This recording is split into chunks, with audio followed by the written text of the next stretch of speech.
ever since the early 90s, the first element that had any problems, I had any problems with, was iron. You only needed, like, you know, 1 to 2 grams in a 10-litre bucket, pour on 100 mils onto a pot, and you could kill a plant in a few days, if not a week, within a week. You know, a cape or something like that.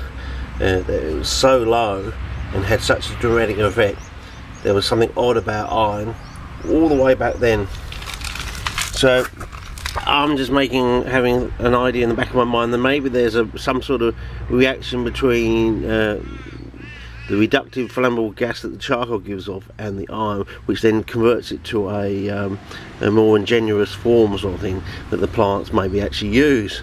And because whenever you go out to all these sites, these swampy, boggy sites, you usually see some iron bell or something like that, and the plants are always growing really healthily and have a good, healthy look to them. And I'm thinking, well, there's got to be some connection between being so toxic on such a small level and the fact that we've got so much, in quotes, iron in the Abbott land environment, you know. So yeah. Anyway, so what I've done is I filled up these 2 containers with charcoal, and I'm thinking of maybe trying to wet one with 100 degree water, or slightly off 100 degrees, usually about 98, 99 degrees Celsius straight from the hot jug, and maybe try the other one on a 60 degree hot water tap, and see if there's a difference between whether one actually generates bubbles or one doesn't generate bubbles, which might imply there's some sort of microorganism that's sitting dormant in the charcoal, and if we use like 100 degree water, we kill it off, and it takes a long time for it either to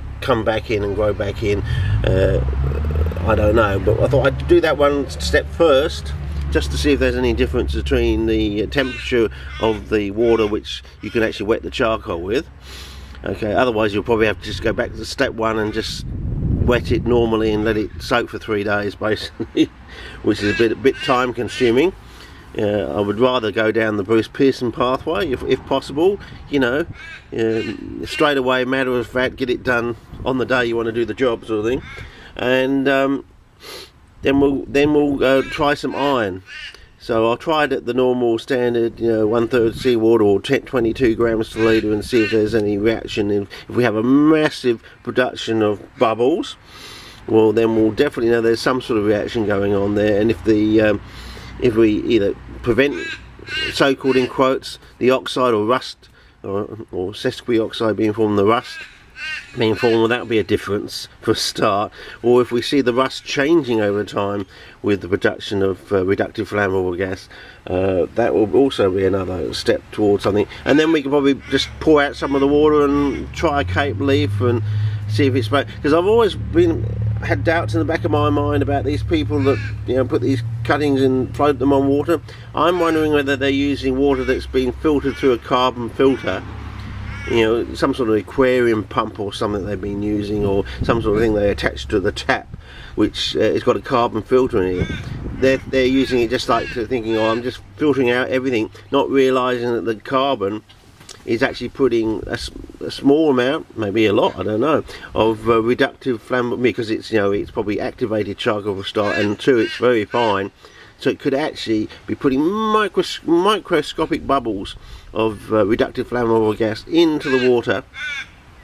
So making a really good interface for getting the reductive flammable gas into the water, so when they put the cuttings in the water, it's not just normal water, it's filtered water that has reductive flammable gas in the water that you probably can't even see. You know, how would you test for it if you've got very microfine bubbles which have actually dissolved into the water?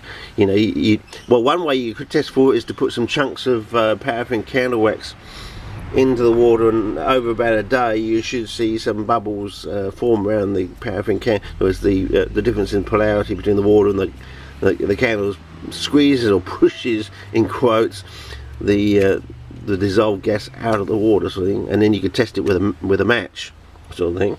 And, you know, it makes the usual standard popping sound, and you get a splint and things like that. You can try those sort of things. You know, the classic tests you use in chemistry for those sort of things. Anyway, so I thought I'd just start off with this and try this out today. You know, first of all, step 1, you know, boiling hot water. Do I shrink the bloody plastic thing right down? And 2, how good is 60 degree water straight out of the hot tap, sort of thing, you know, the almost scalding water. out of the hot tap sort of thing. You know, you run it full, you run it, and you get the basically the low steam coming off the water thing, and then you put it in the container. So it's basically at about 60 degrees.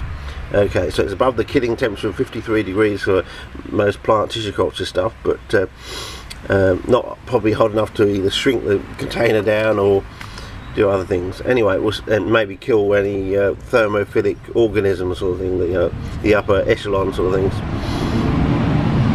Of the nothing that's not the extremophile ones, but the ones that like it hot but not too hot, the Goldilocks ones sort of thing.